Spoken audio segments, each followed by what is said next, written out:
I'm glad you all showed up this morning. Now, adjustments to the agenda. Item number 1, we typically don't have adjustments to the agenda. Ms. Mokrahajski, anything today? Item 5.3 has been requested to be pulled for discussion, Mr. Chair. 5A3.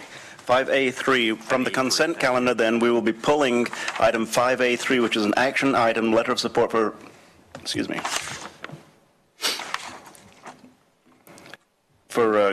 the Green. For some reason, I thought the Green Hill Humane Society was written on there. No, for the item 5A3, which is the LLC application for Connect Oregon dedicated project, and we'll discuss that immediately following the passage of the consent calendar. Any other adjustments to the agenda? Then I see none. We'll move along to public comments. In public comments, speakers will be taken in the order which they sign up. And today we don't have a particularly large throng of signees. Any sign-ups this morning, Mr. Rickoff? No one has signed up. If anyone in the audience wishes to address the Board of County Commissioners, you can do so at this time. I see none. I'll move along to Commissioner's response. Any response to that? Then public. Other issues or remonstrances? I see none. Then we'll move directly along to a possibility of emergency business. Ms. Mokrahajski, any emergency business? No, we have none today. Excellent. Then our consent calendar. We have before us our consent calendar. All items under item 5 on the agenda are a consent calendar. You can view items on our agenda today. Click on View Material. You'll get the entire text of everything that we're considering today for a passage during the consent calendar. It will be passed with a single motion. The one item has been pulled. Thank you. The one item has been pulled for discussion immediately following the passage of the consent calendar. Do I have a motion? Commissioner Bozievich. So I'll move approval of the December 5th, 2017 consent calendar, less item 5A3. Second. Moved by Commissioner Bozievich, seconded by Commissioner Lyken. Discussion to the motion? I see none. All those in favor, please say aye. Aye. Passes unanimously. We'll move back then to item 5A3, which is an action item, letter of support for Green Hill Road LLC application for Connect Oregon. Commissioner Lyken. Thank you, Mr. Chair, and appreciate the opportunity to discuss further. As we know, and I don't want to go through, what we've talked about so much before, but this really surrounds the earmark from the transportation package, which is $25 million specifically to a Mid-Willamette Valley reload facility. And they get called different names, transload, reload, you name it, but intramodal, that type of thing. But it's really a major reload facility. And as we know, we were asking for HEDNOT's support because there's a local smaller reload facility right on the Coos Bay Rail Link. We talked about supporting that as a potential project, which I believe that they are applying for this. So that's good news for Lane County. What I'd like to do is also so what I'm going to suggest. And after conversations I had this morning with Commissioner Nyquist in Linn County, he is actually good to go if Lane County does support the Green Hill as a local piece. So I had a conversation with him about this. And what I'm asking for now is an additional letter. And the additional letter then would because I think we all know, or if you don't know, that Linn County has been working on a reload facility in the old International Paper site right off I-5. So it's about, I'm going to look at Alex here, about 160 acres. Is that the total? 190 acres. So it's a very, very large site. The site itself is located on one side is Union Pacific and on the other side is Burlington Northern. So both Class 1s travel right there. After talking with the consultant who's working on the project, I visited with Commissioner Nyquist and Representative Andy Olson, and then I had breakfast with Senator Beyer this week. It seemed to me that they're very, very interested. And in fact, they are ready to move forward on what they would like to call a Linn Lane Collaborative, and where we would play a role, a significant role, because the interest is not just the facility itself, but it would be so regional in scope that the connectivity between Linn County, on the main, on the Class 1s coming through Lane County, and eventually the connectivity to Green Hill, as well as the Coos Bay Rail Link, could be a big win for the entire region. So what I would like to do is not only keep the letter of support for Green Hill, because that's local, and I think the reality is, based on the support that's going on with the Lynn County project, and now which looks like it's going to be called the Lynn Lane Collaborative, that is the likely one that'll be the major focus of this earmark. And again, we don't know. And so I think it's important that Lane County keeps our powder dry, if you will. And so I'm asking for not only the support letter for Green Hill, and it, you know, it can be generic, it can be whatever, but I think a support letter, though, for what Lynn County's doing. And I got the permission from Commissioner Nyquist to address it as the Lynn Lane Collaborative. And he's all in for that. Now, again, that's going to have to take a lot of some negotiations, I think, between our two administrators in particular, and really maybe eventually get to a some sort of intergovernmental agreement. That way we can put it on United Front and then start lobbying Smith Dawson Andrews to work on our behalf for additional federal money that would go into that. So that's, sorry about the long conversation. But we've been having these conversations, but yesterday it kind of heated up with when I was meeting with Representative Greg Smith, who's a consultant not only on this project, but on the Treasure Valley project in Eastern Oregon as well, because this is what he does for a living. And so that's what I'm asking is get head nods to support not only the Green Hill letter, but to support the letter and address it as the Lynn Lane Collaborative. Thank you. You know, you've been working on this a long time, Commissioner Lycan. Thank you for all your intense work on this, for not just this session, but for years. I get Alex, too. I see Alex sitting over there smiling. Are you smiling or frowning, Alex? I'm not sure which. But it sounds as though we're going to have two letters then. One, yeah. And we're keeping our options open as broad as possible. You just termed it keeping our powder dry, keeping our options open. Yep. Without objection, we'll move forward with that and move that to a future agenda, possibly for next week's agenda. Okay. Okay. Very good. Okay. Very good. Excellent. Thank you, Mr. Chair. Then I'm going to take a step back a little bit to item 2, Ms. Mokrajewski, with the consent of the board. We moved through public comments, had no one signed up for public comments, but subsequent, I believe we do, Ms. Ashbridge, we believe we do have someone signed up. So we'll go ahead and step back into item 2, which is public comments, and public comments will be limited to 3 minutes. You'll have a chance to address the board in 3 minutes, and we'll go, after item 2, we'll go back to item 3, which is Commissioner's response.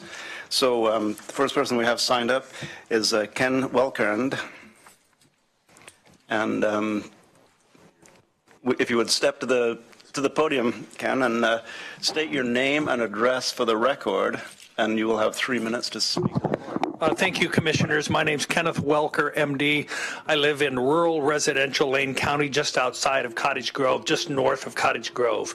I live on the end of the rural residential road, Elka Road.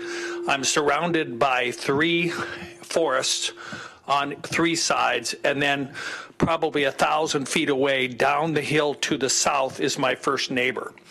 I come to you today asking for an exemption for recreational cannabis growing. I currently grow medical cannabis for patients with seizure disorder, pain, multiple sclerosis, etc. Medical cannabis is becoming unsustainable with respect to economically growing it and staying legal. Consequently, I am forced to go into the black market. I do not want to be in the black market.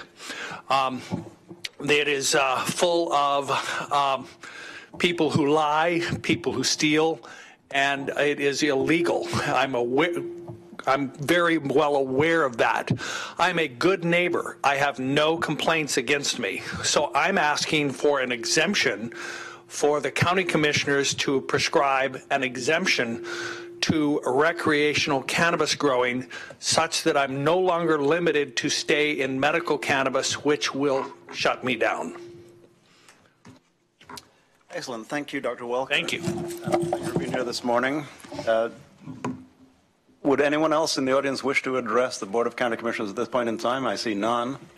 Then we'll move to item 3, which is Commissioners' response. Response and/or other issues or remonstrances?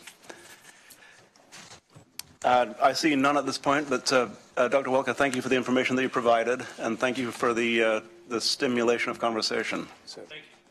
Commissioner Bozievich. Just real quick, want to note that at Agenda Team this morning, we were discussing a white paper that's going to kind of trace our authorities relative to marijuana regulation, both on the medical and the recreational side, and kind of provide a timeline layout so that people can understand the impacts of both Senate Bill 1098 and some other legislation around marijuana. That is due back to our board on January 23rd in a work session, so we may have an opportunity to discuss any further actions at that time with the board. So just so you know, Mr. Welker, or Dr. Welker, I should say,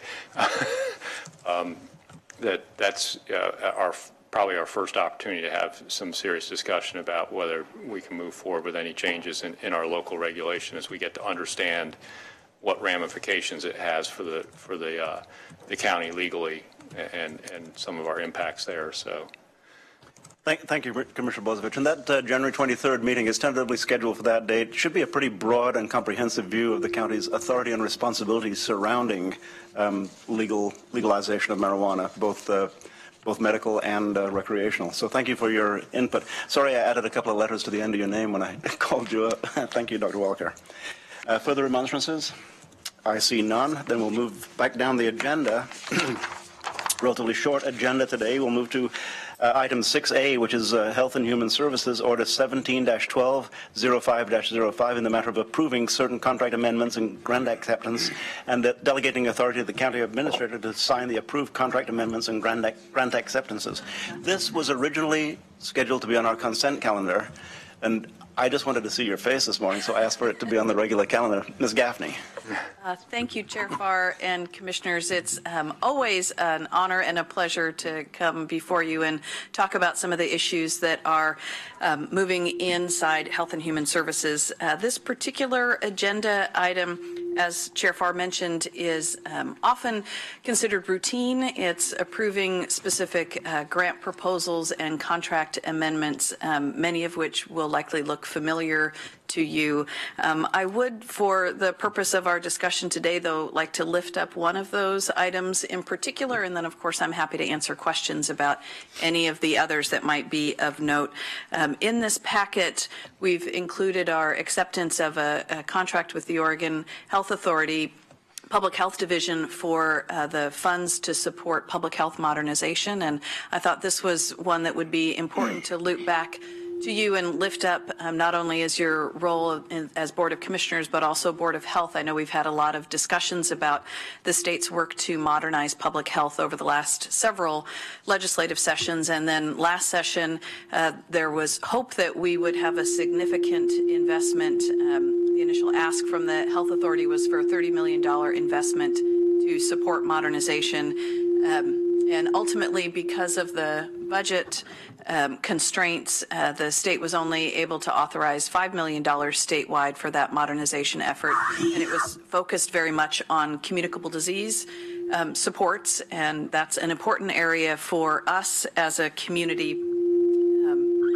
So I wanted to let you know what we plan to do with the $693,000 that's being authorized for our regional effort to modernize our work around communicable disease. Thank you. You want me to pause? Take that microphone down. It's aimed up towards the speakers. Do you say take it down? You tilt it. There you go. Oh, that was Aim straight towards the speakers. Oh. He's an engineer. Well done. And he was a microphone. Also played in a band. You just don't point a mic towards the speaker. Well, Sid played in a band. No, he caught that. I did not. Excellent That was problem actually solving. good. Thank you. I played All in right. a band called the Gates of Eden. Yeah, I just played drums. I didn't have a microphone near my face. I never played in a band, but I learned something today, so that's great. All right, so with these funds, we The other part of modernization is to really look at where are the opportunities to maximize regional efforts. And I thought it was interesting, Commissioner Likens' conversation in the last board item. This effort for our communicable disease work is a regional strategy. So we're joining with Lynn County, Lincoln County, and Benton County as a 4-county region to look at how can we leverage our strengths collectively to improve our regional response to communicable disease. As you know, diseases don't tend to honor those county boundaries, and really where there are opportunities for us to leverage with each other, we want to take advantage of those. So in this particular proposal, there are 3 elements that are designed to return pretty quickly some improvements to health in all 4 of the counties in the region. So the 3 strategies, there's one that is region-wide, which is very much to focus, the acronym is AFIX. It's a national best practice on how to go into a primary care practice and do an assessment around immunization compliance. So to be able to find those missed opportunities in a medical practice where children could have been immunized and weren't, and to really shore those up. As we've discussed for many years, Lane County has struggled to increase our immunization rates. So this is particularly exciting for us and for the rest of the region to bring staff on that can focus across all 4 counties at increasing the vaccination rates for children. So that's the first strategy. The second piece is to identify learning labs, and these will be specific in each of the counties to test on a smaller scale some specific strategies, and then take those learnings and spread them across the region. In Lane County, our particular area is focused around increasing rates of pneumococcal pneumonia vaccination. So we'll be focusing targeting those adults 65 and over who are eligible and recommended to receive those vaccinations, and increasing, in particular, as people are being discharged from hospitals, making sure that we're capturing all those opportunities to make sure people are vaccinated. Of particular interest, I think, perhaps to the board, is Lynn County's project is focused around Hep A, particularly among the population that's homeless or unhoused in their community. And so we're looking forward to what learnings they have from that project to be able to then apply here in Lane County. And then the third part of this project is a focus on academic health department model, and it's a partnership with Oregon State University. I know, I'm a duck, but Oregon State has a School of Public Health, and so they will be partnering closely with Benton County to place some specific interns at Benton County and really focus on that partnership between the academic institution and county government, and see where those opportunities are to improve our response to communicable disease. So that's our proposal for this first biennial opportunity to explore public health modernization, and we really are hopeful that the state will continue in the next full session to look at continuing those modernization opportunities into some of the other areas. Excellent. Any questions or comments? Commissioner Lyken. Thank you, Mr. Chair. And Karen, I just want to say thank you. And as you know, I really like when we have the opportunity to collaborate, regional work with our partner counties. I think this is a great way to go, because when you hear the legislature having these little tidbit conversations about pulling the public health authority away from the counties and putting it and back in a sense at OHA, and I would hope after seeing this latest audit that mind would change immediately. But see, what this is about, to me, this gives us, the commissioners, as well as our lead staff, the opportunity to sit down with our legislators and say, look what we're doing. This showcases why the public health authorities need to continue to be at the local level, and especially at the counties. And so I think when I look at something like this, what you're doing is not only showing efficiencies based on the work you're doing with our partner counties, but you're also giving us a significant amount of, for lack of a better word, ammunition to sit down with our local delegation and say, trying to take away the public health authority out of counties and local government would be a travesty and would be a complete disaster. And here's proof to show this is what we're able to do. So on that, without getting into the specifics of the presentation today, I just really want to say thank you and commend you greatly on working from that regional collaborative point of view, because that's what I think that's how we get to showcase not only your department, but really Lane County as a whole, and what we're doing to make things more efficient and provide better service for our citizens. So on that, I just want to say thank you for that. Thank you, Commissioner Lycan. Further discussion, Commissioner Bozievich. Thank you. And first, you're driving my OCD crazy. Oh, thank you. Let's get this. There we go. Engineers again, yeah. I really appreciate you, being willing to come here so we could highlight this particular grant, because it's the end result of us lobbying heavily as House Bill 3100 was going through and public health modernization about having funding connected to that it not be an unfunded mandate down to the counties. And this grant's a part of that promise that the legislature made in putting modernization together, that there was going to be some funding coming with it, and this is kind of the end result of that. So Alex is probably watching on TV here or something, but that's we all spent significant time in Salem talking about public health modernization up there, and particularly not forgetting to add funding with it. And I think this is part of that. I thought it interesting that you mentioned the OSU interns at Benton County. We have some UO interns, I think, here in Lane County. So, we all work closely with our partner universities to kind of make that connection between the university's knowledge base and our actual on-the-ground work with the community. So, and keeping ourselves on the cutting edge. So I think that's an important piece of all this. But I really appreciate coming back here with these grants. We're talking about one particular grant that's roughly $700,000, and not even talking about the $7 million grant that's part of this also. So it's more than just this particular grant, but highlighting this one in particular is important, because it is important. After last week we heard about our semi-annual public health report. One of the things we didn't talk very much about buried in that report was the increase in incidence in STDs in this community. And all that needs to be worked on, and as we look at things like vaccination rates and all that, grants like this and helping us get a more robust public health department will help us work on those issues in Lane County. So really appreciate the work. Thank you, Commissioner Bozievich. Any further discussion? Seeing none on that particular item. Thank you, Ms. Gaffney. And I've been advised that our coordinated care organization for Lane County is one of the 16 CCO regions of the state. Our CCO is Trillium, and we do contract with Trillium, and I have a potential conflict of interest in that my wife does work for Trillium, which is the coordinated care organization. One of our contracts being awarded under this order is to Trillium.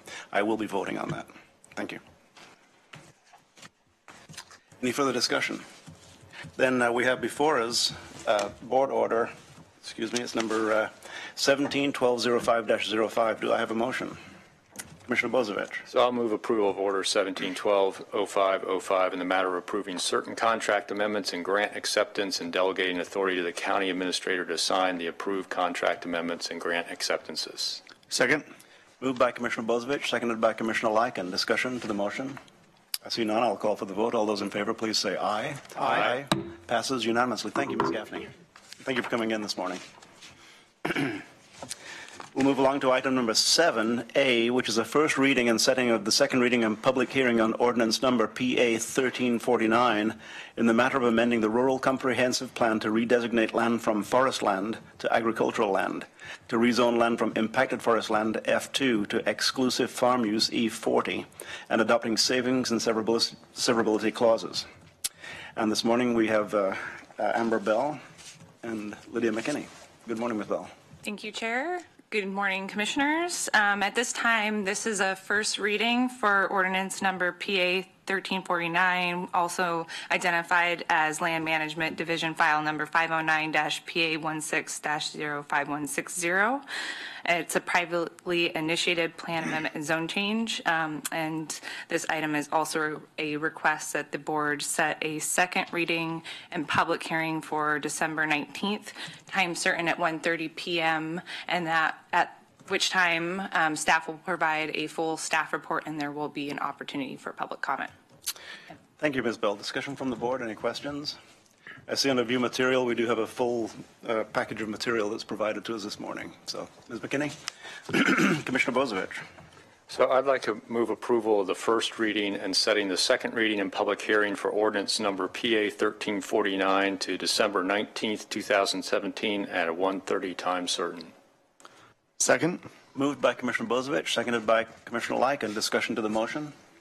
So that is for 1219, and that'll be a second reading at a 1:30 time certain. Seeing no discussion, I'll call for the vote. All those in favor, please say aye. Aye. Passes unanimously. Thank you. See you on the 19th. Move along to County Council. I see no County Council presence, Mr. Mokrajewski. Any council announcements that need to be? Not that I'm aware of, Mr. Chair. We do have need for an executive session, which is item 12 on today's agenda. We'll move then to County Administration. Mr. Mokrajewski, announcements. Thank you, Mr. Chair. The one thing that I wanted to make note of here today, and I think Mr. Mosby will be coming down shortly for our quarterly financial update. I want to make note, the commissioners may have seen this, that Sarah Means, our Community and Economic Development Manager, was recognized, will be recognized tonight formally as a 20 under 40 recipient. And this is for individuals who are under the age of 40 and recognized as outstanding leaders in the community for their service. So I just want to make a couple comments about Sarah. Everyone knows that she's been in this role for the last few years. She's been with Lane County for several years now. She's responsible for identifying and targeting key industries for introduction or expansion in Lane County. She conducts research to identify emerging needs, trends, and services related to economic development. She assists local businesses with retaining existing jobs or expanding operations, and actively recruits businesses to relocate or expand in Lane County. We've had some really great business activity in the last several years.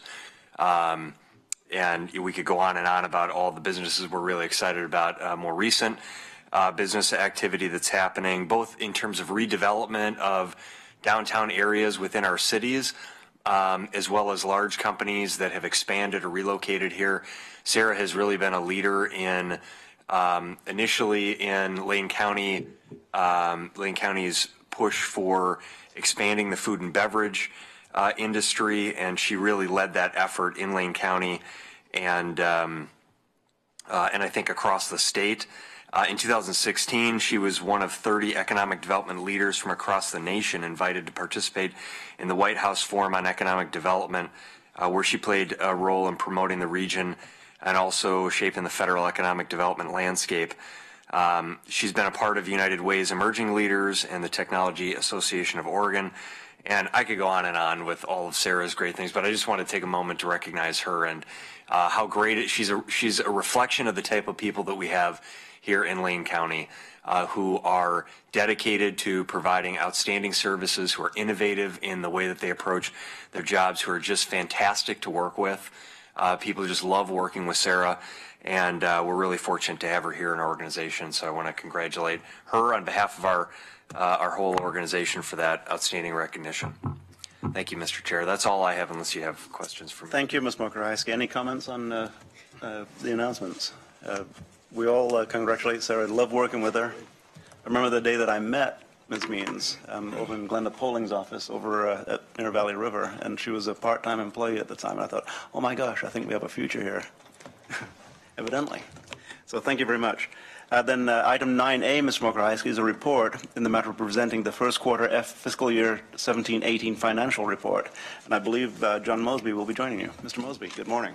Good morning. Thank you, Mr. Chair. And as John gets set up, we do these quarterly updates for the board, both to talk about national, state, and local economic indicators, as well as the health of some of our critical funds, general fund, road fund, and some others. And this is always a great opportunity to sort of pause and reflect on where we are, particularly from an economic standpoint. And I'll turn it over to John to talk about what I think is going to be some continued really positive news here. Yeah, thank you, Steve, and thank you, Chair Farr and Commissioners. So this is the quarterly report for the first quarter of the 17-18 fiscal year, covering the period of July through September. As Steve said, overall it's going to be a positive report. The economy continues to move along at a good pace. Financially for Lane County, it's only the first quarter, so we don't have too much information, but the county's finances are trending in a positive direction as well. So starting with national economic indicators, the CPI in the United States increased at a rate of 2.2% in the 12-month period ending in September of 2017. For the Portland-Salem metro area, we only have half-year data for that, but for the the second half of 2016, it was a 2.6% increase in CPI, and the first half of 2017, it was a 4.4% increase. So that 4.4% is a little higher than we've seen, and that is due to an increase in housing prices and fuel prices. For employment numbers, unemployment rate dropped to 4.2% in September. This is down from 4.9% for the same period last year. So unemployment has returned really to pre-recession levels. You can see that chart has a 10-year period, and in fact we're lower than we were right before the recession in September of 2007. For inflation, as I mentioned, it was a 2.2% increase in the United States over the 12-month period. So this chart has month-to-month numbers. It's trending pretty steady. We had a 0.5% increase in September, and it's fluctuated a little bit, but overall it's moving up at a steady pace. Finally, for health insurance costs, the CPI for medical care gained 0.6% in the quarter ending in September, while health insurance was unchanged. The annual CPI increase for health insurance was only 0.1%, so this is much lower than we've seen in prior reports where it could be as high as 6 or 8% annual CPI change for health insurance. I'm not sure if this is an anomaly or a trend, but it's certainly something that we'll keep an eye on to see if this continues. So moving on to local economic indicators, unemployment in Lane County did increase in the last 6 months. In March, it was 4.1%. In June, it was 4.2%. In September, it had gone to 4.8%. This is similar to last summer. If you recall, when I did a quarterly report then, we had this summer kind of increase in unemployment locally. It'll likely decrease again in the next quarterly report. When you dig into the numbers, it's pretty much exclusively job losses in local education. In Oregon, unemployment has also increased. It was 3.8% in March and 4.2% in September. The national rates were 4.5% and 4.2% for that period. So this next chart has job losses in Lane County during the recession. So at the peak of the recession, we'd lost 18,000 jobs in Lane County. We'd regained all jobs lost as of September of 2016. So that's an extremely positive sign. And in fact, we've surpassed that total by 2% as of September of this year. However, manufacturing sector has not really recovered. It's only regained 24% of jobs lost during the recession.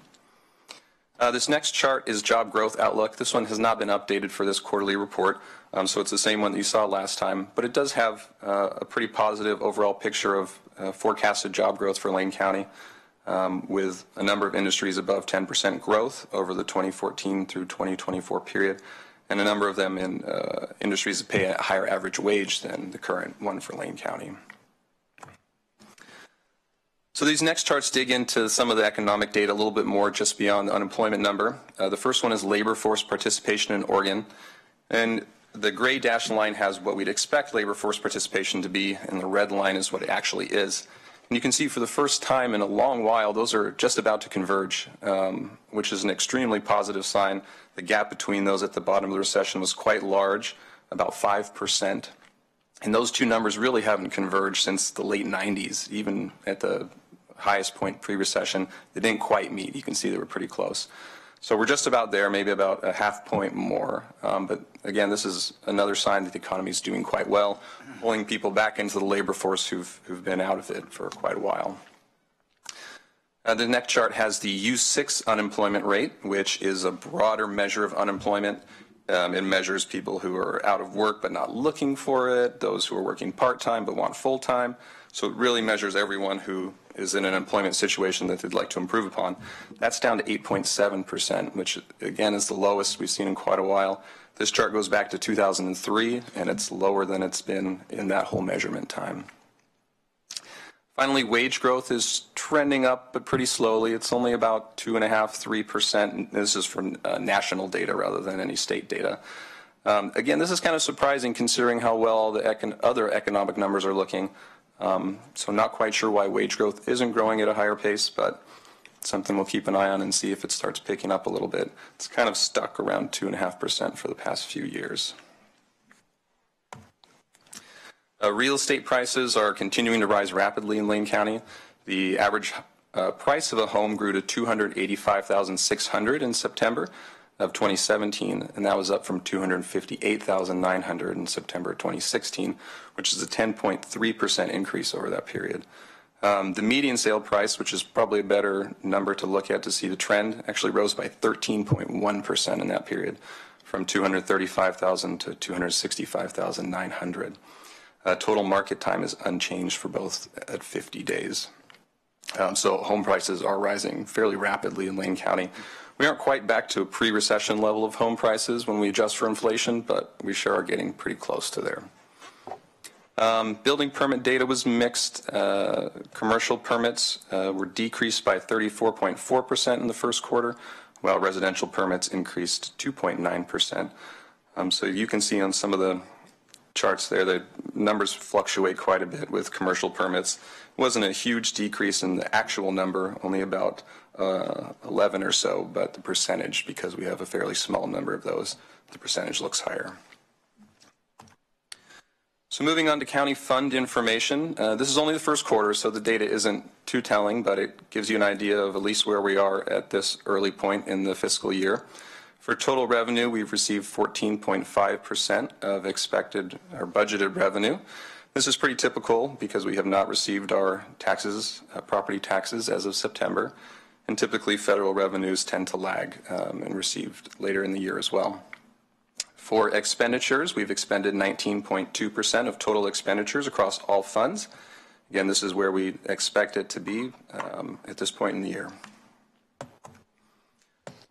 Digging into the general fund specifically, general fund revenues are positive and within budget. We've only received 8.43% of general fund budgeted revenue. But if you look at the past 4 years, this is pretty typical at this point in the year. Again, we haven't received our property tax collections. And other revenues are starting to trend that we receive them a little bit later in the year. So at this point, we're positive and within budget for that measurement. For general fund expenditures, we've expended 21.57% of budgeted expenditures. This is an increase of 0.28% over the same period last year. Again, this is positive and within budget. This number is going to fluctuate depending on our vacancy rate. A higher vacancy rate means we're going to spend less money, and a lower vacancy rate means we're going to spend a little bit more money. But again, this is about where we'd expect it to be at this point in the year. For the road fund, we've received 16.89% of budgeted revenue. This is an increase of 2.02% from the same period of last year. Again, this is about where we'd expect it to be. It's a little bit higher than prior years, but that's just due to some increases in fees and charges and other intergovernmental revenues. If you look at that bottom chart, you can see the breakdown that those two items have increased quite a bit from prior year. But overall, it's about where we'd expect it to be at this point in the year. And finally, for road fund expenditures, we've expended 25.51% of budgeted road fund expenditures. That's an increase of 0.54% from the same period of last year. And this is about where we'd expect it to be. It's pretty similar to prior years. We do tend to spend a little bit more of road fund expenditures in the first quarter when the weather's nice and we're trying to get some projects done. So this is within expectations at this point. So with that, I'm available for any questions that you may have. Thank you, John. I'm going to open for questions in just a second, but going to talk a little bit about just about economics in general, about living in Lane County. You know, this is a good forecast as far as our fiscal use of our resources at Lane County. But there are some pretty alarming numbers that have kind of bubbling under the surface here. The great news that housing costs are up 13.1%, that's great, isn't it? Unless, of course, you're looking for a place to live in Lane County. Whether you've been attracted here for a job or you're graduating from college, whatever it may be, if you're looking for a place to live, you mentioned that the wage rates are, you used a national number, that are only incrementally moving up. Well, it's worse in Lane County because of our situation as far as the type of jobs and the median income that's in Lane County. So, you know, in Lane County, if you're looking for to buy a house, it's difficult to find one. And with the cost of housing going up 13.1%, adjusted, it's not quite at pre-recession levels, but pre-recession levels were a really weird, abnormal high. I mean, that was absolutely outrageous. But what that means is for the average family living in Lane County, it's becoming more and more difficult to find a decent place to live, a decent place for your kids to get up in the morning and go to school, for you to get up in the morning and go to work. And it's becoming more and more difficult, particularly in light of the rental situation. If people aren't buying a home, they're renting. Now, it stands to reason that as the cost of purchasing homes and purchasing housing properties goes up, then the rents are going to go up accordingly. And we know that they are. I don't see the numbers here. You don't have the numbers actually for rents, but rents are going up accordingly. And consequently, people are paying more for rent than they would pay for a mortgage payment. In many, many cases at this point in time, because it's a really difficult place to find a house. Now, it's not just the middle housing, which is what we're talking about, the housing for people who are earning $50,000 a year, let's say. But also for the entry level, the people who are earning far less than that, and for people who are earning more than that, it's becoming more and more difficult for them to move around the properties that they that may normally want to move around through. So that being said, it really underlies the fact, Mr. Mokrajewski, that we have a tremendous housing crisis in our community. And it's belied by the fact that we are doing pretty well as a county as far as managing our funds. At the family level, people simply aren't able to do it. And you're finding more and more people finding an inability to get a decent home. You know, if you're paying $1,400 a month for rent, for instance, or $1,400 is what Echo Apartments, for instance, that's the one out on River Road that we're talking about quite often recently regarding parking. They're $1,400 to $1,500 a month for a 3-bedroom apartment. Well, if you're making $50,000 a month, that is $50,000 a year. That's approaching 1/2 of your take-home pay for rent. And that doesn't take into account childcare. That does not take into account transportation, all the other expenses of living. So it becomes really difficult to make ends meet, and that's why Food for Lane County is doing so well, because people who are making $40,000 to $50,000 a month, with a family of 4, for instance, really need to rely on Food for Lane County just to get food on the table. Now, there's not much we can do about that in general. However, as we consolidate our efforts more and more regarding housing, it becomes essential we look at housing at all levels, at entry-level housing. And there's a coalition that's being formed right now called Better Housing Together. We talked about it yesterday at the Housing Policy Board, and there's going to be a meeting on February 21st that talks more about the middle housing. But putting everything together and finding ways that we as a Board of Commissioners and we as a county can help address the urgent housing need for our kids, for our grandparents, for our parents, and for people who we're trying to attract into our community. So that's a large part of the economic discussion that we're having. And I'm sorry for digressing on that at this point in time, but it is so important that we put that on the front burner and that we address it at every single possible juncture, that we need to provide more housing at all levels in Lane County. So discussion questions to the report. Commissioner Sorensen. Thank you very much.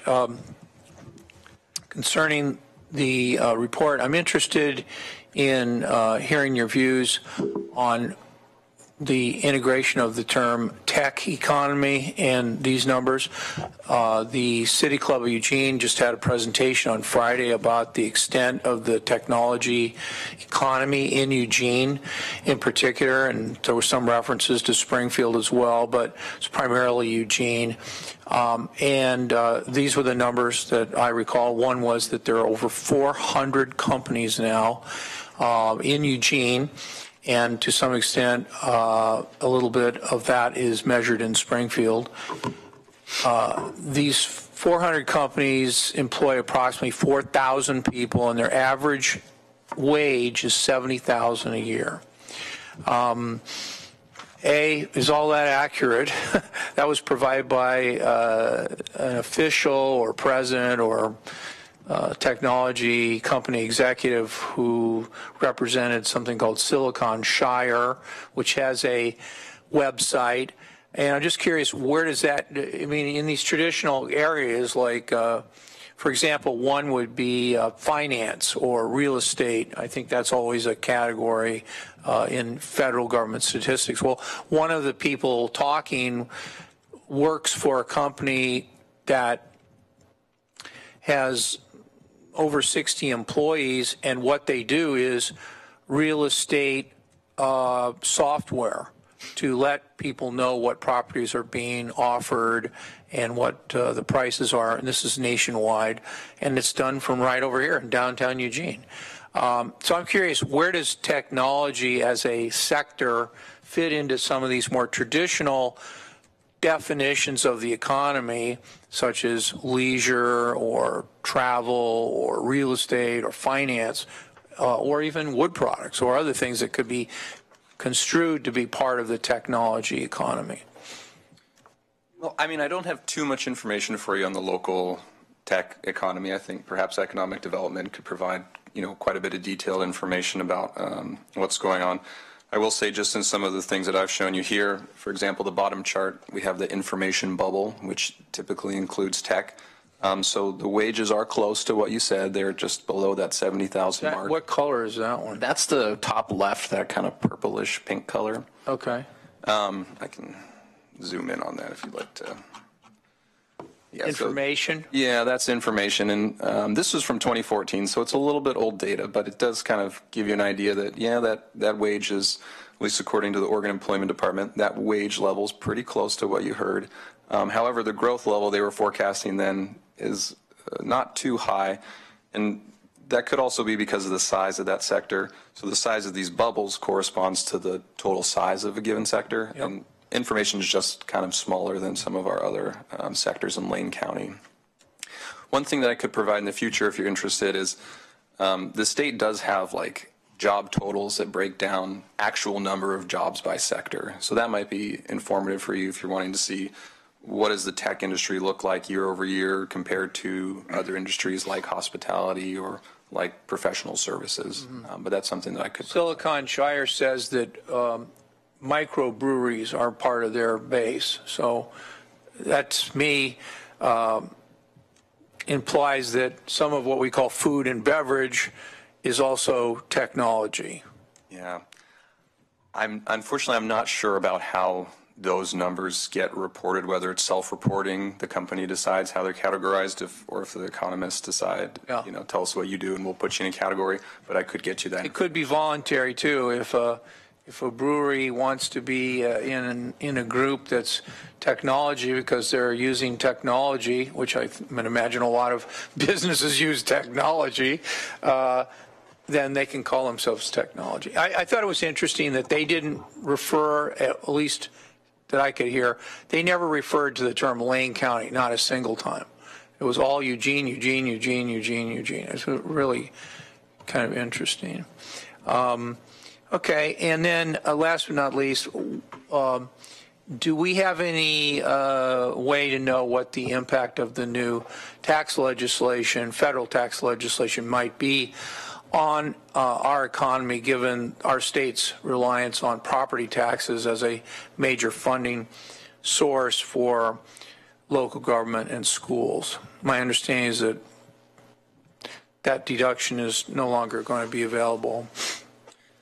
Yeah, I mean, I'm sure Alex Kyler could potentially speak to the details of that. My understanding is that they haven't finalized the bill. It still has to kind of go through committee to find the agreement between the House and Senate bill.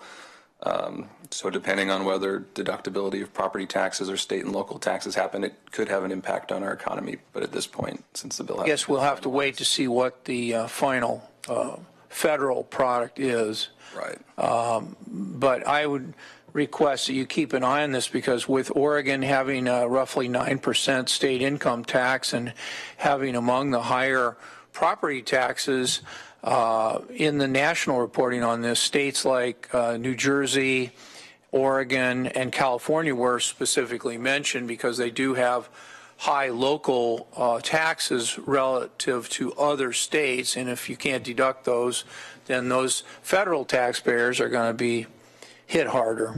Right, right. Well, and there's the question of the standard deduction doubling and the income levels across Oregon. So kind of the interplay of those things, I'm sure would need some additional analysis to really see how Oregon specifically is impacted. Okay, thanks. Mr. Chair, on that point, I think the question is particularly about the tax reform bill, which are uncertain because it's in a conference committee to get resolved, and it's probably going to take several days or a few weeks for all that to work its way through to really understand what the final impact will be. I think that's a great discussion to bring back to the board as a separate item, because there are a number of areas that the county and local residents will likely be impacted. Advance refundings, private activity bonds, low-income housing tax credits we've talked about. And it's likely to change some through that conference committee process. So if I just put that on the table, that if during your board requests and review of assignments, if you'd like for us to come back with sort of a report on where that ends up and the impacts on the county and our residents, we certainly can do that. Yeah, I think that's a great idea, and not only from the perspective of the county in terms of these local government bonds and local currently tax exempt bonds that help us with our public works activities and housing and other things, but also on the personal level, like, well, what is this going to do to the 370,000 people that live in the county, independent of the county government? I think both are really good, and maybe we could hold off until we know what it's going to be before we start analyzing something that may not come to pass. But on the other hand, getting ready for it would be pretty important. And keeping an eye on the danger of people losing their homes, because that deduction is, for many people, that's what allows them to own a home, to get one in the first place and to own one on an ongoing basis. Commissioner Lycan. Thank you, Mr. Chair. And on that item, I actually, you get a lot of blast from NACO because they're very engaged in this as well. And so I asked Robert Tintle to actually prepare some remarks for our Finance and Audit Committee meeting, and he did give an email out to kind of phrase a little bit and some of the things that's being looked at. For instance, one of the main points of concern is the advance refundings, the private activity bonds, low-income housing tax credit. So that's things that are being monitored. And he also mentioned the Government Finance Officers Association is asking to preserve the SALT, which is the, as we know, that's our state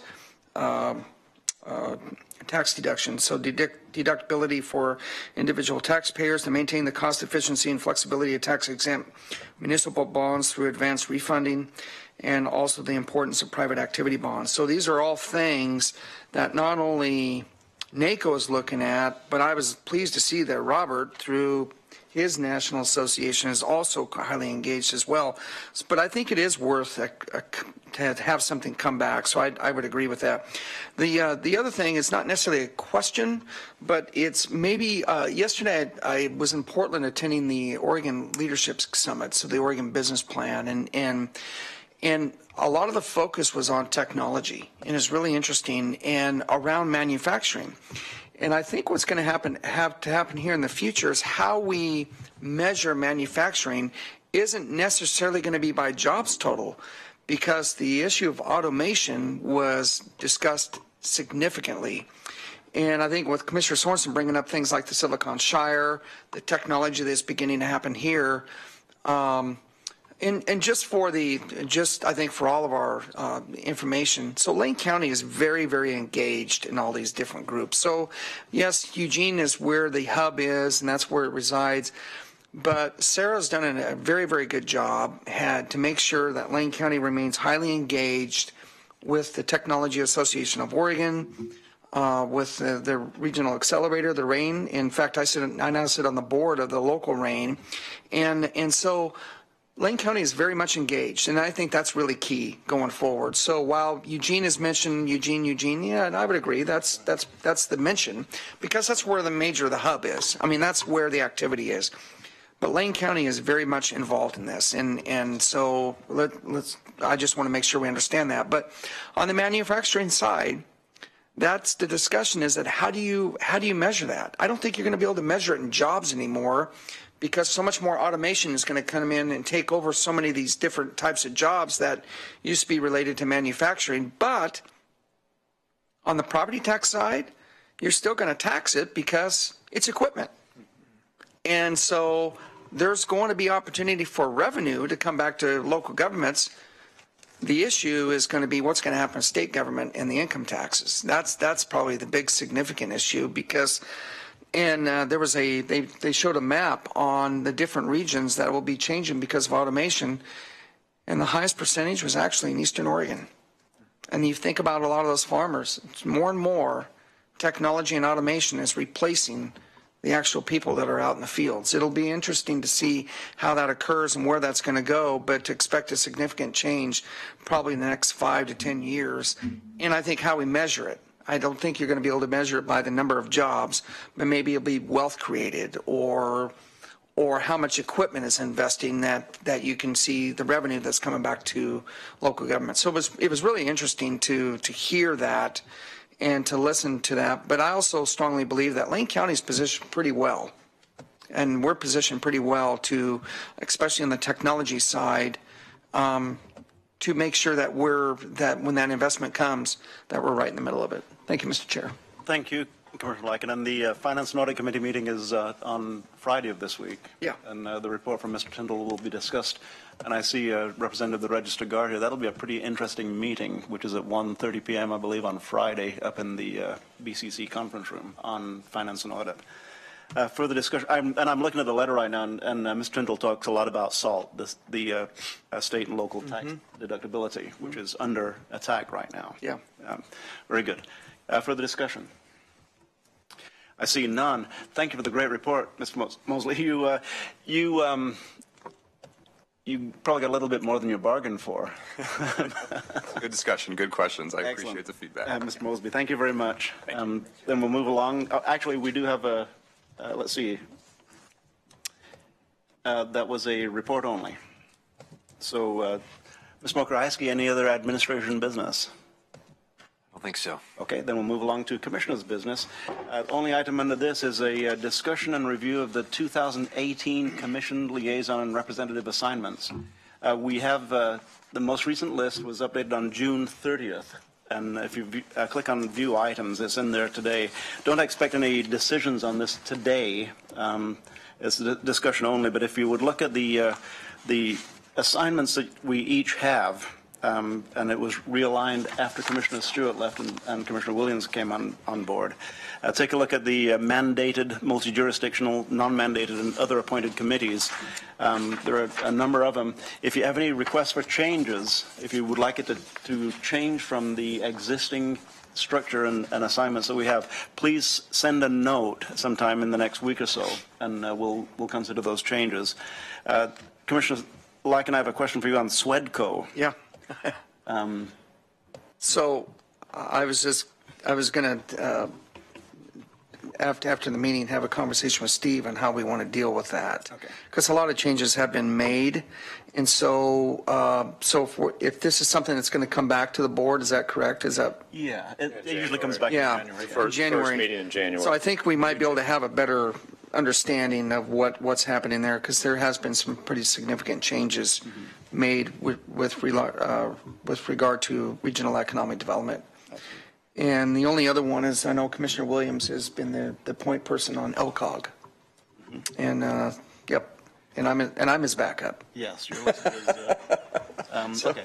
Yep. So if you would take a look at all of those, also review it and see if there are any committees that have been omitted from this. We did discover a couple of non-mandated committees that Commissioner Stewart had been serving on that hadn't been on the list. So take a look at this and get it back to Diana would probably be the appropriate person. Commissioner Bozovich.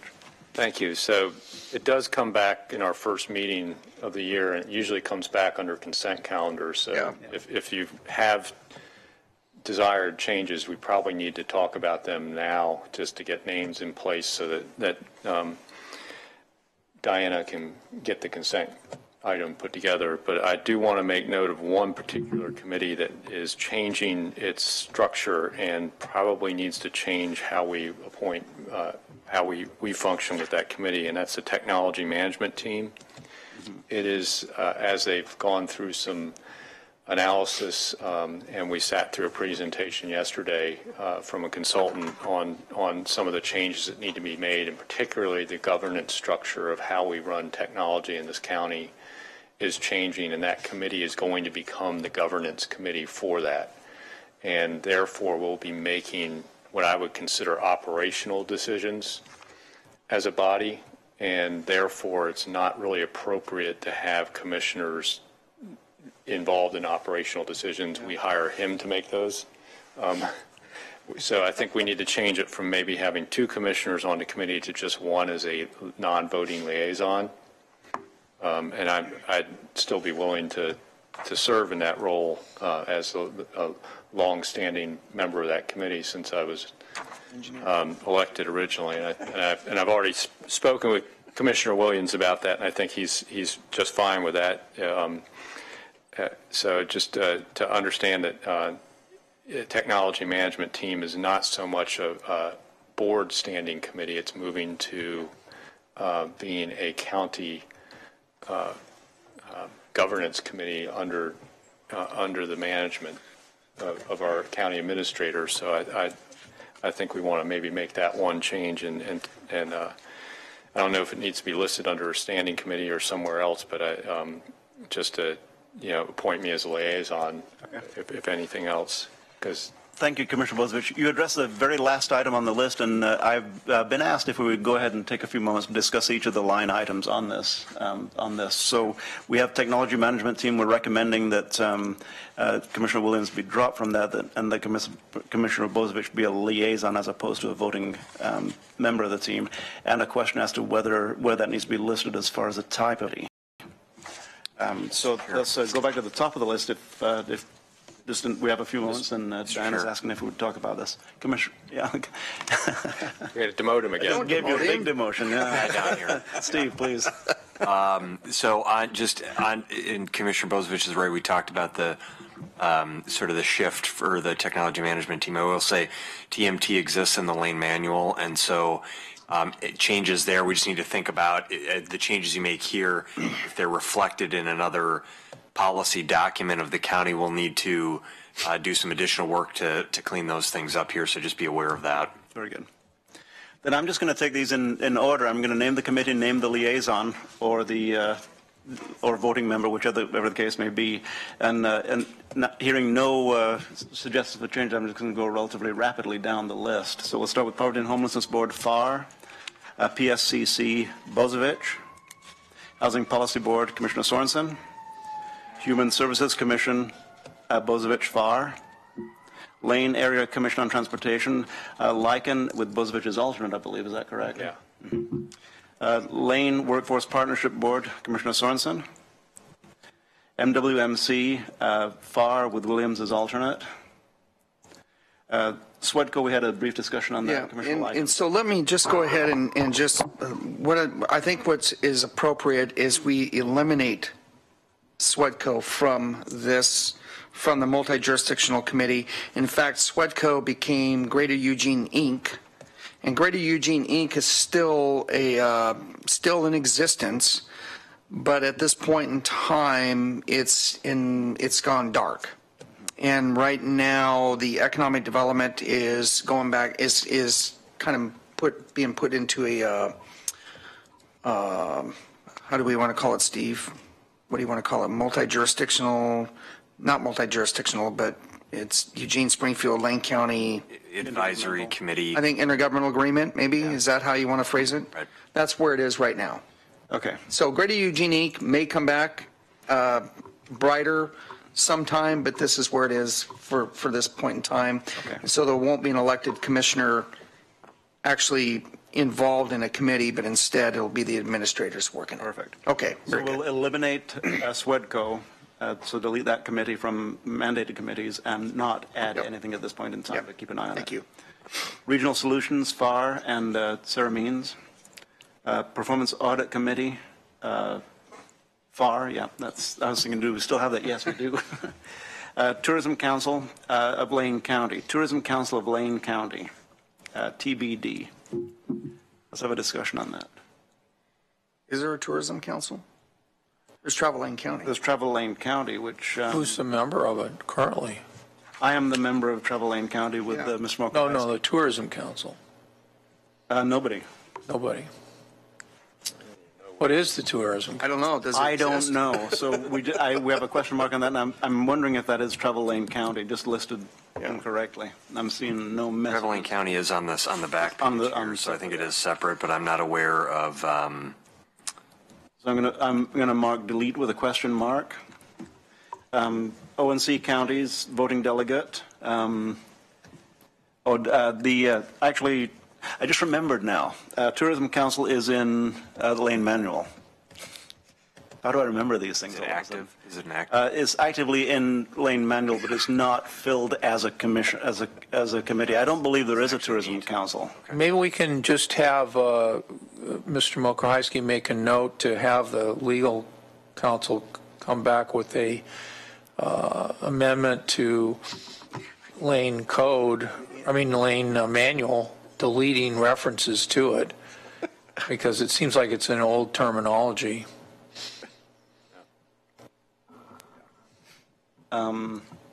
Okay, so I think I'm covering all of my messages. Then we'll move down to Association of Oregon Counties Voting Delegate. 1 seat carries 3 votes. That's a lot of power there, Commissioner Lycan. Then Lane County Water Supply, Bozovich. Which has never met. Cascade Pacific Research Conservation and Development District, Commissioner Lycan, RCND. Forest Management Subcommittee, Commissioner Lycan. LCOG is, I missed the Florence Urban Renewal, but oh, I'm sorry. the only thing I'd put there is that you might want to show Means as my alternate. I will make a note of that, alt. And Ms. Mokrajski might clear that with Ms. Means, make certain that We've she's already- there on everyone, yeah. Lane Council of Governments, we have Lycan and Williams both participating members.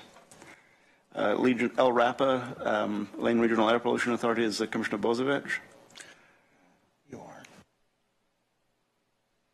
And then Metropolitan Policy Committee, FAR and Lycan. Oregon Coastal Zone Management Association, Bozovich and Mr. Mokrajski. Eugene Economic Development Standing Committee, Commissioner Lycan and Commissioner Bozovich. So I don't think that really is existing anymore. Can we maybe get an update from Sarah on that particular piece? It used to be active, but it's been pretty It's inactive. another Lane Manual Yeah. committee. Okay. All right. We'll have to, if we're going to eliminate it, we need to amend. Yeah. Lane Manual. Okay. I mean, it's inactive currently. What I would suggest is actually not eliminating Yeah. anything today, but just agree. call those out in your motion and ask us to come back with, with the Lane Manual Okay. amendment for anything that would need to be changed. Okay, very good. Then continuing down the list, Travel Lane County, FAR, with Ms. Mokrajski, I believe you're an alternate on that, or you're a participant in that. And Facilities at Lycan, Bozovich. Finance and Audit, Lycan and FAR. Legislative, FAR, Bozovich. Policy and Procedure, Lycan and FAR. And Technology Management Team we discussed already. Then we have I'm going to summarize the motion that we have. We have order number 170613-01. As we move down the list, the SWEDCO would be deleted. Well, that's not the board order, right? Yeah. Yeah, we won't be passing them. Oh, this is the old board order. Yeah. I don't have a board order today. Thank you. It'll come back on January, but Yeah, this is I just to am- make sure that Diana can write the board order for us. I'm picking them up and I'm get it putting them down. All right. Very good. So I have notes for this, Mr. Mokrzycki, which I'll pass along to Ms. Jones. Notes on the discussion we just had. Commissioner Bozievich? There's the second set of committees also. In the second, there's like 2 orders back to back there. Oh, there are. Okay. Yeah. And just one quick note before you jump to that, Mr. Chair, that you do have staff identified in a couple of these, and I'm being told that that's a carryover from previous years. That's really not supposed to be the case. So we'll need to bring you a cleaned up version here with removing the committees and making changes to the lane manual. We'll take the staff off of, I will say commissioners are always welcome to ask me to have another staff person attend in your place if you're not able to do that. So we certainly can provide coverage for any boards or committees that you serve on upon request, but we want to just list the commissioners on here. Thank you, Mr. Mokrzycki. I'll make a note of that on this that I pass along to Ms. Jones. Then the second set of orders are liaisons to they're non-mandatory committees. They're various committees and agencies. I'll go down the list once again. The Community Health Council, FAR. Mental Health Advisory, FAR. Farm Review Board, Bozievich. Board of Property Tax Appeals, Lycan. Fair Board, Williams. Planning Commission, Bozievich. Lane County Animal Services Advisory Committee, I believe that has been transitioned to Williams. So the Animal Advisory is Williams. And Law Library Advisory Committee, Commissioner Sorensen. Parks Advisory is, we have Lycan listed. Public Health Advisory, FAR listed. Okay.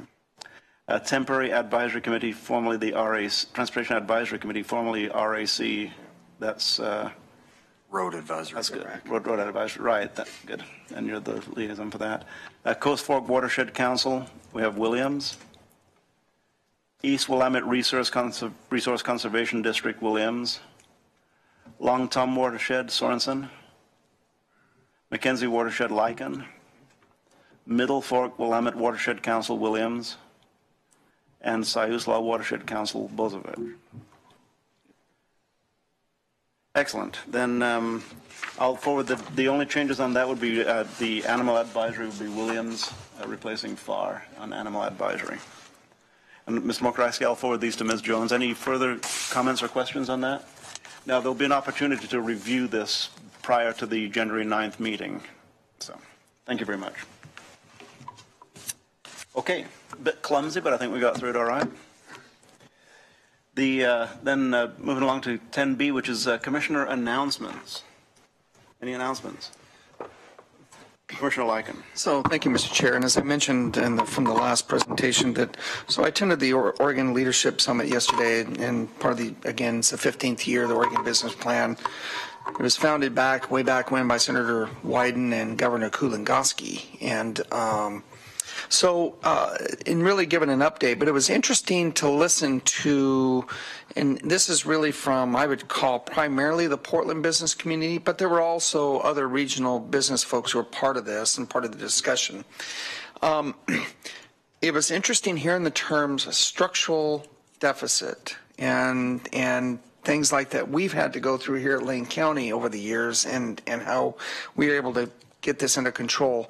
So there was a lot of conversation about that, a lot of conversation about PERS, and really how the legislature is going to be dealing with the rising PERS costs. And also really hitting hard on the issue of partnerships. And this really has an opportunity to bring the business community and what I would call government leaders, especially at the state level, together to have the discussion. We heard a speech from Governor Brown, which I would say was probably one of her best that I've heard. She hit some pretty significant high points, but also talked about how the importance of the looming deficit and the financial issues and what they mean for Oregon. So she did hit that, and but also on the positives, there was, like I said before, a lot of conversation, a lot of discussion on the technology, and I would say the Knight Science Campus was probably mentioned a minimum a half dozen times during different speeches. So it was a significant portion or piece of the entire day. And in the breakout sessions, there were some really good, I know Sarah and Alex Kyler went to hear about the smoke and forest management issues. Senator Wyden hit that pretty hard yesterday. I was actually glad to hear him talk about that it has to be more than just putting money into five fires, that there has to be a management component of it, and we'll see. That's the only way, I guess my only response at this point in time was, so we'll see. So overall, it was really good, and one of the breakout sessions involved technology. Our own Sabrina Parsons right here locally was on a panel, and as she should be, and so that was good. And then then I was in a reload facility panel that included Representative Caddy McEwen, but also Shelley Boschert Davis from just up north in Lynn County. They have a huge operation, not only farming, but a trucking operation. And then also we heard from a gentleman from Eastern Oregon in Ontario who is in the onion business. And it's a big business, and talked about the importance of reload. So it was a really good day overall, and glad I attended, and it was well spent. Thank you, Mr. Chair. I understand onions are being shipped quite a distance currently to reload. They are. Yep. Yeah, actually, very true. Yeah. Mm-hmm. Well, thank you for that report, Commissioner Lycan. Further announcements, Commissioner Bozovich. So it was quite a busy week last week. Just want to talk about a few things. One, last Friday was the ONC Counties Association meeting, and of course, Commissioner Lycan was elected to their board. I was there just watching and not really participating, but I got to hear Alan Ford speak at lunchtime. And anytime somebody that has a BS from Harvard and an MA from Stanford speaks and has his background, you kind of want to listen. Yeah. And it was a really interesting conversation about the future of wood products in this state and in general the market, and seeing fairly positive things in the marketplace, how it relates internationally to what's going on in Canada with bug kills and what's happening with the Russian and Chinese markets, and just in general, it looks like it's going to be a pretty steady wood products market for the near term here. And his thoughts on housing, et cetera. Fascinating 30 minutes of talk. I wish he had a lot more time. Amazing. Yeah. I also want to report, I was at Florence City Council meeting last night. They approved the Harbor Vista Ocean Woods IGA, that transfer of the Ocean Woods 40 acres to pay in lieu of $240,000 in sewer improvements for Harbor Vista Park. So we're on schedule now to possibly do that expansion maybe somewhere about 2020. So we'll be ready for the 2021 Worlds down there. So just another great piece of cooperation and collaboration between the city and the county on top of the Revision Florence work we did last week. So report that. Commissioner Farr and I attended the Beltline Steering Committee. The only thing I just want to make note of is there is a $20 million project coming up in the near future on the Delta Beltline interchange. So folks that didn't think we got anything out of the legislature this last time for Beltline, there's $20 million being invested there already funded, along with there's some bridge work that's going to be done on Beltline near West 11th, and there's some repaving work that's going to be done. So there's going to be over $30 million invested in Beltline here in the next 18 months or so. So, which means there'll be traffic issues with construction we'll have to be aware of, but look forward to that. But in general, the overall project for the whole crossing at the Willamette River Knoll is moving forward in that process, and I look forward to continuing on that stakeholder committee. And I just want to thank the Public Works staff who came down to Mapleton to talk to the folks that live out in Duncan Island and Barnhard Creek Road. They're getting ready to have a project next year similar to the Sweet Creek Falls project, where they're going to have to literally shut down a one-way access into a lot of people's home sites to put in a slide repair along the Siuslaw River, just a little further downstream and a few less people downstream of it, but it's still a significant imposition on those folks, and they did a great job, the Public Works folks and our PIO, pulling a meeting together that some folks didn't get to because a tree fell across Barnhart Creek Road that night. And they were out there and pulled the tree out of the road to get some people to the meeting. So it's just one of those things where, the unsung heroes sometimes in the background and trying to make the public aware of an upcoming disruption to their lives and trying to minimize that disruption as we try and keep our infrastructure repaired and in place for our citizens. The Public Works folks and our staff do a great job at that you won't see in the press. Those little neighborhood meetings and little projects like this, although it's not so little project because it involves a sheet piling wall and some major engineering work to get that slide fixed. But it's just one of those little things that we do here at Lane County. Thank you, Commissioner Bozovich. You're listing things that really bolster trust in the work that the folks working for Lane County do. That they don't get thanked on a regular basis. The people who are out when the ice storm hits, we don't say thank you enough for the people who disrupt their entire life to do the work that the people come to expect from Lane County.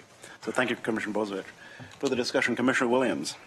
Thank you, Mr. Chair. To kind of tag along your last comments about those folks in Public Works, we hear often and frequently about first responders, and the obvious are police, fire, and emergency personnel. But who clears the road for them?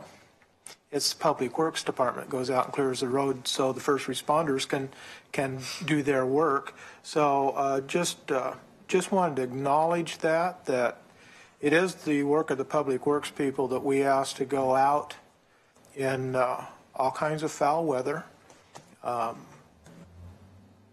under circumstances where the conditions are not the most pleasant, but they do that, and oftentimes they do not get the recognition that some of the other people that are in uniforms get. And I'm not disparaging the efforts of first responders. I'm just highlighting the fact that there are the unsung first responders who are literally first on the scene so others can get there. Thank you. Thank you, Commissioner Williams. When you hear about fire departments waiting for the line crew or waiting for the folks to clear the road so the fire department can get there, that's when it comes home. The men and women and working for Lane County's Public Works and other Public Works are the ones that really get out there in front of ahead of the infantry, so to speak. Commissioner Sorensen, anything? Then I just have two quick things that I'll mention. One, I talked about housing already. I won't go into that again. I took the liberty of doing that right after Mr. Mosby's discussion. That was a good opportunity to mention it there. The Mental Health Advisory Committee had its annual retreat last week, and I split time between it and the HACSA meeting last week. But that committee, I'd encourage everybody to take a chance to take a look at the work of that committee on a regular basis. It's a committee of professionals. I'm the liaison. I'm not a voting member of the committee, but I get to hear from folks who really perform the deeply long-lasting services in the community to people with development disabilities, to people with living in poverty and substandard housing, people with mental health and behavioral health issues. The professionals in that room really provide us a great service, and their recommendations are very, very timely and very pointed when they send them to the board. So I wanted to give a shout out to the members of the Mental Health Advisory Committee and to the staff involved with that. And then the second thing I will mention is that we did just discuss the committee assignments, and I want to I misstated that we'll have a chance to review this before January 9th. The next time we'll see this will be on its consent calendar on January 9th. And a couple of things about it. The two lane manual committees that we discussed that are no longer active committees will remain on the consent calendar for January 9th. And at such time as they're removed from lane manual, then they'll be removed from this list. So they'll remain on this list until Lane Manual is addressed through a different process. It's not addressed through this particular process. And so the changes and continuing assignments that we discussed will be, the next time we'll see that, will be on the January 9th consent calendar. Any further announcements? Then move along to item C, Mr. Mokrahajski, agenda team requests. We have one from Commissioner Lycan earlier. A further request, Commissioner Swanson. Yeah, I just wanted to follow up on this whole federal tax bill. And it looks like with the House and Senate having passed competing measures and there being a fair amount of support by President Trump and the leaders of the House and Senate, it looks to me like, regrettably in my case, it looks to me like this legislation is going to pass. And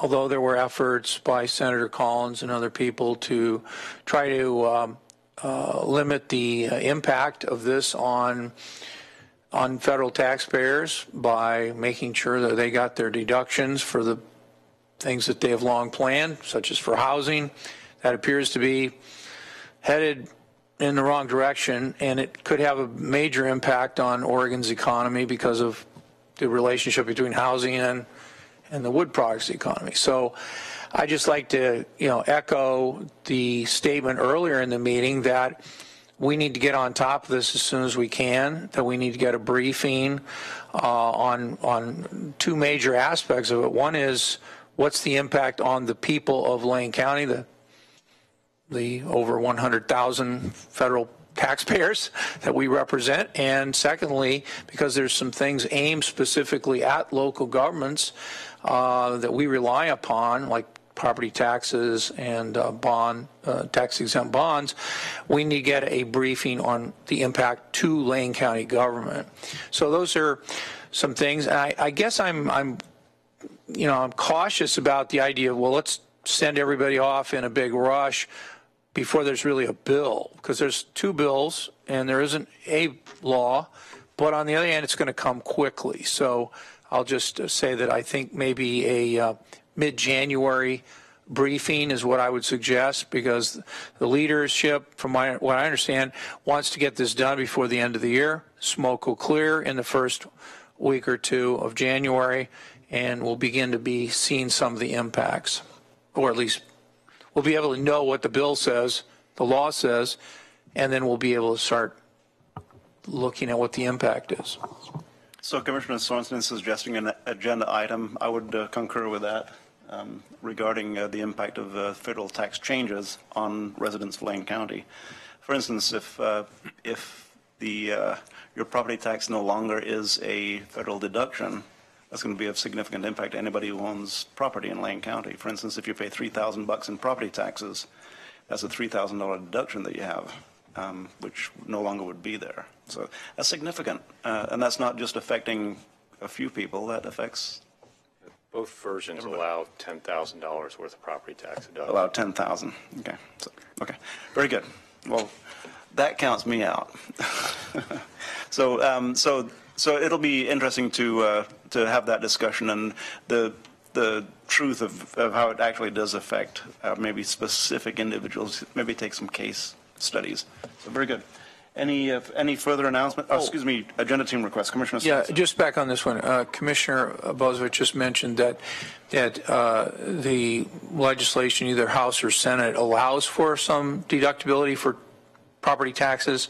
And I think that because we are unique maybe among the 50 states, we have both high property taxes, no sales tax to speak of, and high income taxes. And my understanding is that there are allowances made for income taxes and property taxes, but and maybe for sales taxes. I don't know, but we need to really get what is the impact, because I'm sure people are going to be calling the commissioners and asking, well, okay, what is this? What is the impact on me? And so I think the more we can drive them to some sources of information that are really aimed at the situation that most of our taxpayers are in, it'd be really, really helpful information. Excellent. We're on it. Further requests? I see none. Then, Ms. Mokraska, review of assignments. I think we just talked about the Commissioner Lycan's request to bring back 2 letters. I think our goal is to do that by next week if possible. One supporting the Lane Lynn Collaborative and another support that was similar to the one that was on the agenda today and pulled. The second item is the report on tax reform, and we'll target a time frame, I'd say between December 19th at the earliest to mid-January at the latest if possible, depending on when that is all said and done. I think the timing of that really works as it relates to the kickoff of our budget process for next fiscal year. And then the last one, Mr. Chair, that you also mentioned was the cleanup of the board assignments that we'll bring forward in January. Excellent. Any additions to that or deletions? The only other one was one that we talked about in the agenda team, and that is the Commissioner Bozovich's mention of the January 21st, the 23rd, excuse me, marijuana discussion. That was not an additional assignment, though. We do have need for an executive session today, which will immediately follow this regular board meeting. So without further board business, we'll move into executive session. The Board of County Commissioners will meet in executive session to conduct deliberations with persons designated by the governing body to negotiate real property transactions. This executive session is held pursuant to ORS 192.6602E, which allows the Board of Commissioners to meet in executive session for the purposes listed. Representatives of the news media and designated staff shall be allowed to attend the executive session. All other members of the audience are asked to leave the room. Representatives of the news media are specifically directed not to report on any of the deliberations during the executive session, except to state the general subject of the session as previously announced. No decision may be made in executive session. We reserve the right to come back out into public session should the need arise. There will be no afternoon session of the Board of Commissioners today. At the gavel, the regular meeting will be recessed and will be entered into executive session. All right.